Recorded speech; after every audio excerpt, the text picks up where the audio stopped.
கர்த்தருக்கு ஸ்தோத்திரம். நல்ல சமாரியன்.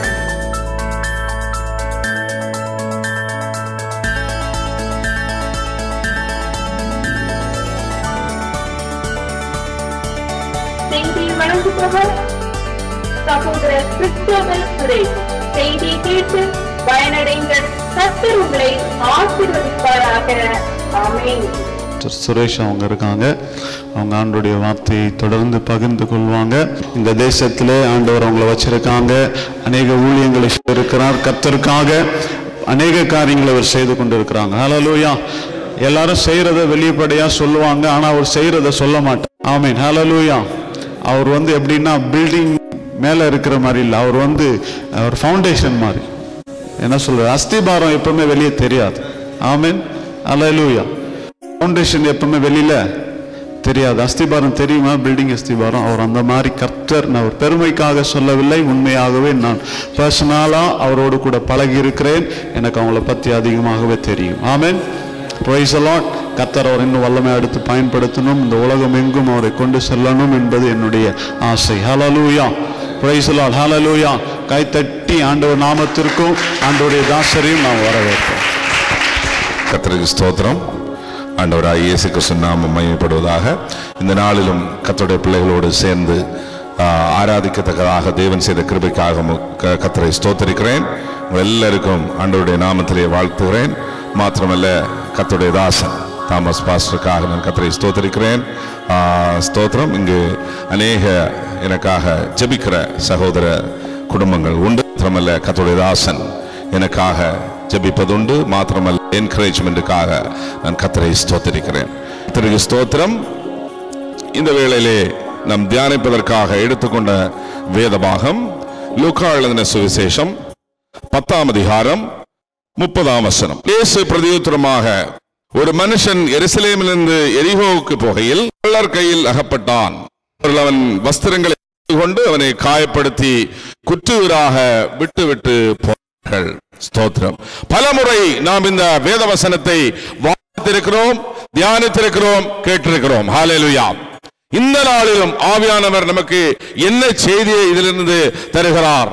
ஸ்தோத்திரம். ஒரு மனுஷன் எருசலேமிலிருந்து எரிகோவுக்கு நேராக பிரயாணப்பட்டான். எருசலேம் ஆண்டவரை ஆராதிக்கிற இடம், கர்த்தர் இருக்கிற இடம் எருசலேம். ஹல்லேலூயா. இப்படி ஒரு ஆராதனை, தேவனுடைய பிரசன்னம் ஒரு எருசலேம். ஹல்லேலூயா. நாம் இப்பொழுது ஸ்தோத்திரம் ஆண்டவரை ஆராதித்துக் கொண்டிருக்கிறோம் என்றால் தேவன் இங்கே அசைவாடி கொண்டிருக்கிறார். ஹல்லேலூயா. கர்த்தர் தேவனுடைய ஆலயத்தில் இருக்கிறார். தேவனுடைய ஆலயம் எருசலேம். ஹல்லேலூயா. ஸ்தோத்திரம். இந்த எருசலேமிலிருந்து ஒரு மனிதன் அவன் எரிகோவுக்கு நேராக போகிறான். ஹல்லேலூயா. அருமையான தேவனுடைய பிள்ளைகளே, எருசலேம் என்றால் தேவனுடைய ஆலயம், ஆண்டவரை ஆராதிக்கிற ஸ்தலம். நம்முடைய வீடு எருசலேமாக இருக்க வேண்டும். நீதிமானுடைய கூடாரங்களில் ரட்சிப்பின் கம்பீர சத்தம் உண்டு. ஹல்லேலூயா. அங்கே ஆண்டவர் வாசமாயிருப்பார். அப்படிப்பட்ட ஒரு இடத்திலே நாம் வாசமாயிருக்கிறோம் என்றால் இருந்துவிட வேண்டும்.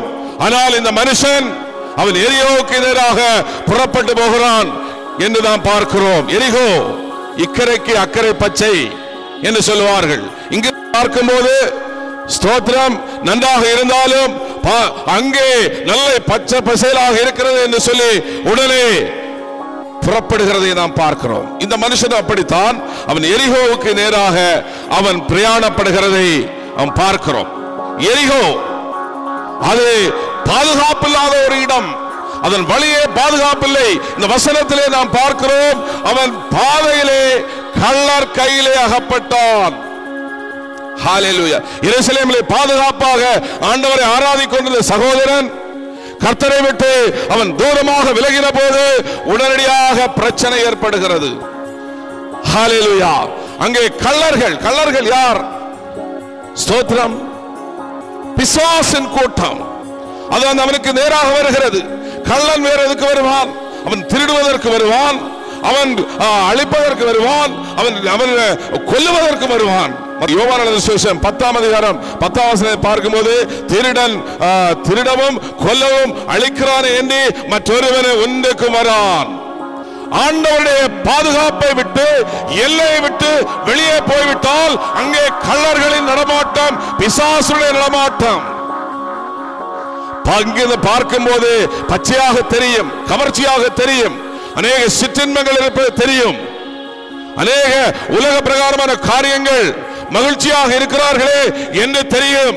ஆனால் அவருடைய எல்லையை விட்டு அப்புறம் போய்விட்டால் கள்ளர்கள் கையிலே அகப்பட்டு விட்டான் இந்த மனுஷன். கள்ளர்கள் முதலாவதாக அவனை என்ன செய்தார்கள்? வஸ்திரங்களை உரிந்து கொண்டு அவருடைய டிரெஸ் எல்லாம் அவர்கள் அவனை விட்டு பறித்துக் கொண்டார்கள். ரட்சிப்பின் வஸ்திரம்.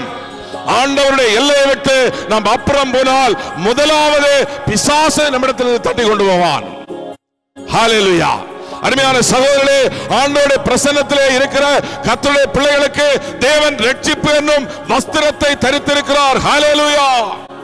வெளிப்படுத்துற விசேஷத்திலே நாம் பார்க்கிறோம், பரலோக ராஜ்யத்திலே கோடான கோடி பரிசுத்தவான்கள் ஆண்டவரை ஆராதித்துக் கொண்டிருந்தார்கள். அவர்கள் வெள்ளையங்கி தரித்திருந்தார்கள். ஹல்லேலூயா.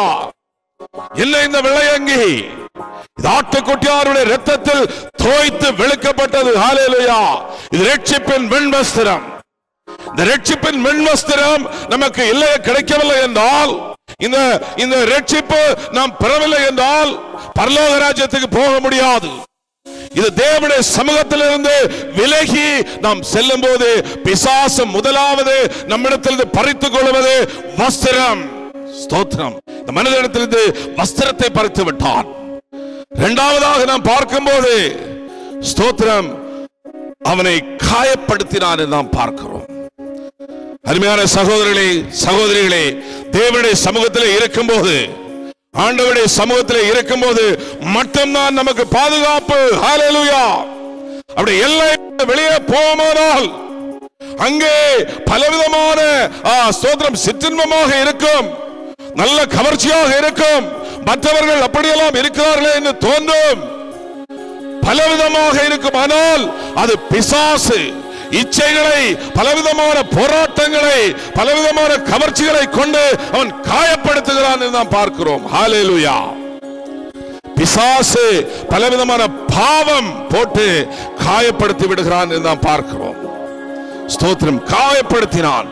அநேகருடைய வாழ்க்கையிலே கர்த்தருடைய சமூகத்தை விட்டு வெளியே செல்லும் போது அவன் பாவத்தை போட்டு பிரச்சனை, கடன் பிரச்சனை, வியாதி, துன்பம், பலவிதமான இக்கட்டுகள். காரணம் என்ன தெரியுமா?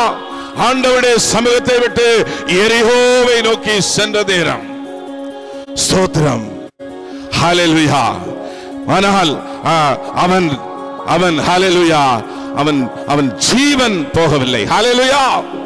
குற்றவாளியாய் விட்டு போனார். அருமையான சகோதர சகோதரிகளே, நம்முடைய ஆண்டவர் ஹல்லேலூயா அவருடைய சமூகத்தை விட்டு விலகி செல்கிறவர்களுக்கு இன்னொரு வாய்ப்பு கொடுக்க அவரிடத்தில் இரக்கம் இருக்கிறது. ஹல்லேலூயா. ஸ்தோத்திரம். அந்த இடத்திலே அவருடைய உயிர் போகவில்லை. உயிரை எடுக்க பிசாசுக்கு அதிகாரம் இல்லை. ஹல்லேலூயா. நம்முடைய ஆண்டவர் மரித்து உயிர்த்தெழுதலும் ஜீவனுமாக இருக்கிறார். ஹல்லேலூயா. அவர் மரித்தாலும் என்னென்னும் பிழைத்திருக்கிற சர்வ வல்லமுள்ள தேவன், மூன்றாவது நாளிலே உயிர்த்தெழுதல் தேவன், நானே உயிர்த்தெழுதலும் ஜீவனுமாக இருக்கிறேன் என்று அவர் நமக்கு வாக்களித்திருக்கிறார். ஹல்லேலூயா. ஸ்தோத்திரம். நானோ அவர்களுக்கு ஜீவன் உண்டாயிருக்கவும் அவை பரிபூர்ணப்படவும் வந்தேன் என்று அவர் நமக்கு ஹல்லேலூயா சொல்லி இருக்கிறார். அவருடைய வாக்குத்தத்தம் உண்மையானது. இந்த மனுஷன் குற்றுயிராக கிடக்கிறான். ஸ்தோத்திரம். அவனுக்கு உதவி செய்வார் யாரும் இல்லை. அந்த நேரத்திலே ஸ்தோத்திரம், அந்த நேரத்திலே அந்த 31வது வசனத்திலே பார்க்கிறோம், தற்செயலாய் ஒரு ஆசாரியன் அந்த வழியாய் அவனை கண்டு பக்கமாய் விலகி போனான். நமக்கு அநேக ஆலோசனைக்காரர்கள் உண்டு. நமக்கு பிரச்சனைகள் வரும்போது நாம் ஓடி செல்லுகிற சில பெரியவர்கள் உண்டு, மத தலைவர்கள் உண்டு, அல்லது பெரிய பெரிய உண்டு. ஆனால் அவர்கள் ஒரு பிரச்சனை என்று வரும்போது அவர்கள் விலகி போவார்கள். ஹல்லேலூயா. தீர்க்காத பிரச்சனை, குற்றுயிராக கிடக்கிறான், தீராத வியாதி. அவர்கள் இப்படி விதி எழுதுவார்கள், இது இவனுக்கு முடிந்து விட்டது. ஒருவேளை டாக்டராக இருக்கலாம், அல்லது ஒரு பெரிய ஆளாக இருக்கலாம், உபதேசியாராக இருக்கலாம். ஆனால் விலகி போகிறார்கள். ஆசுவாசம் கூட சொல்லவில்லை, அவன் விலகி போனான் என்று நாம் பார்க்கிறோம். அருமையான சகோதரர்களே, சகோதரிகளே, சந்தோஷமாக நாம் இருக்கும்போது கூட இருக்க ரொம்ப ஈஸி, ரொம்ப எளிதாக நம்ம கூட வருவார்கள். ஆனால் பிரச்சனையில் மாட்டிக்கொள்ளும் போது யாரையும் பார்க்க முடியாது, யாரும் காணாது. ஸ்தோத்திரம். அதுதான் இந்த மனுஷனுடைய வாழ்க்கையிலே நாம் பார்க்கிறோம்.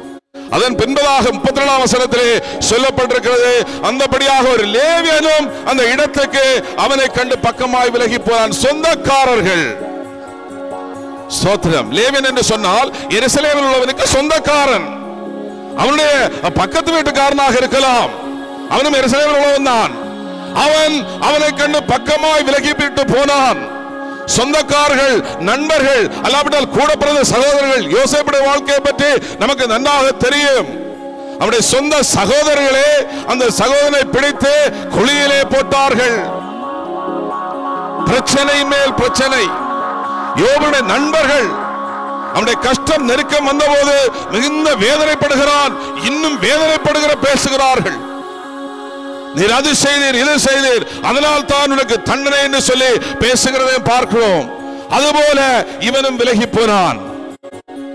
ஆனால் மூன்றாவதாக, ஹல்லேலூயா, அருமையான சகோதர சகோதரிகளே, குற்றூராய் கடந்த ஒரு மனிதனுக்கு வாழ்வு கொடுப்பதற்காக ஒரு நல்ல சமாரியன் அங்கே கடந்து வந்தான். 33ஆம் வசனத்தை வாசிக்கிறேன்.